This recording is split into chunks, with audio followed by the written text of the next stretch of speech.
Okay, this is now the 5 Minute Tarot for the 2nd of March 2017.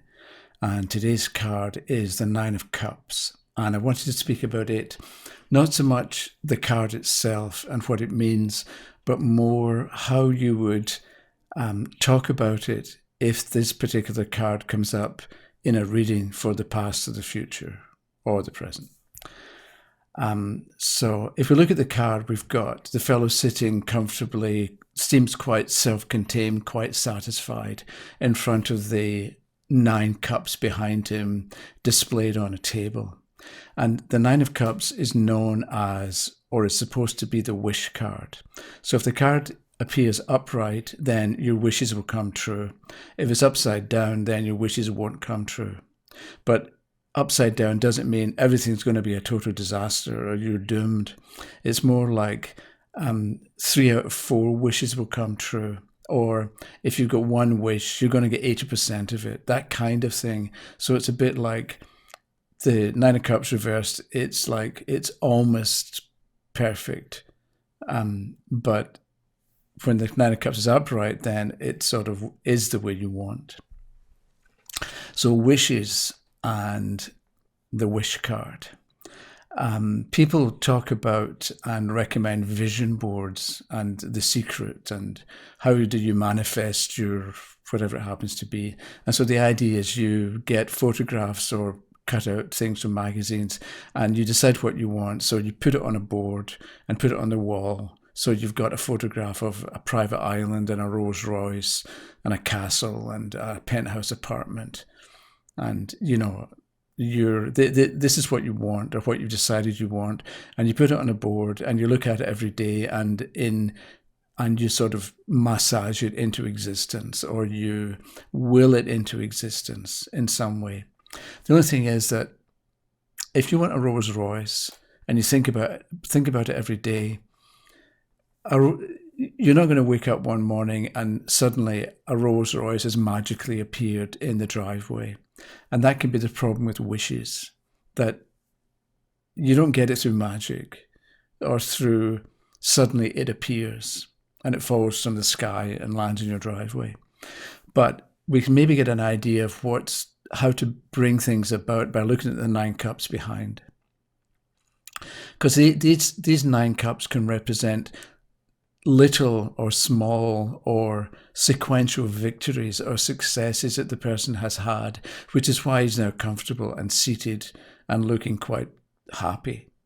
So it can be that if you want a Rolls Royce, you think, okay, the Rolls Royce is what I want, but how am I going to get it? So if you focus on the steps to go through to bring the Rolls Royce into existence, that's how you end up with a Rolls Royce, rather than suddenly go to the end and have it. It's a bit like if you're climbing a mountain, and you want to get to a shelter on top of the mountain, you don't go up looking at the shelter all the time because it's so far away. You're going to give up, or you're going to get tired or discouraged or disheartened because you walk for 2 hours and you're really not that much closer to the shelter on top of the mountain. But if you want to if you glance at the shelter occasionally, but in the meantime think, okay, I'm going to get to this next point, which is 100 yards away. You can easily do 100 yards. And then when you get there, you think, okay, I'm going to make it to this next step or this next point along the way.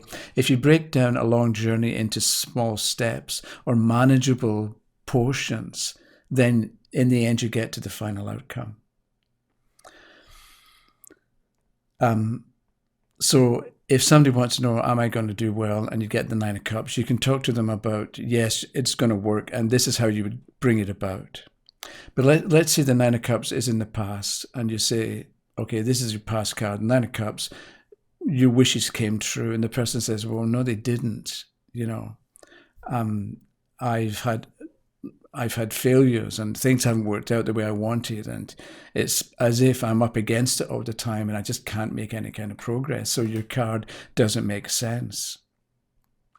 So what you say is, okay, the Nine of Cups has got 9 or a number of little cups in it, and each cup can represent a small victory or a small success.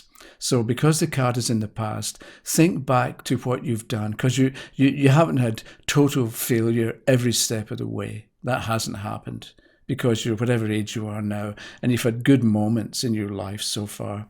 So think about the good moments or the successes that you've had, little successes or big ones, little ones. And a little success can be that you had the idea to try something and you tried it and it worked. You didn't have the idea to try something and did nothing. So obeying yourself can be a good attitude or a good behavior or something that gives you a success. Right? So if you, the questioner, think back on your life and identify experiences or events or conditions or activities that you were involved with, or little wins that you had, or good times, and identify your approach or your behavior or your attitude or your thinking that helped to bring about the successes, and identify those thoughts or ideas or behaviors, and then build on that right now and into the future, and you'll have success. Because it's easy to look back at what we've been through and think and focus on what didn't work or what went wrong. And people do that a lot. And all it means is that you end up being negative about yourself and expecting things that are not going to work. So your thinking becomes focused on damage or failure. And that's not quite accurate if you look back in your life, because you have had moments of success or good experiences. So with the Nine of Cups and it representing the wish card, think back to successes you've had. Understand what was going on that made success for you, whatever your definition of success happens to be, and incorporate that type of thinking and behavior into the present and into the future, and your wishes will come true. Okay, that was it. Tomorrow, don't know. I think I'm going to look at some comments from Lisa about the yes-no spread questions from 2 or 3 days ago. But that's it for the moment. Thanks very much, and we'll see you tomorrow. Okay, bye-bye.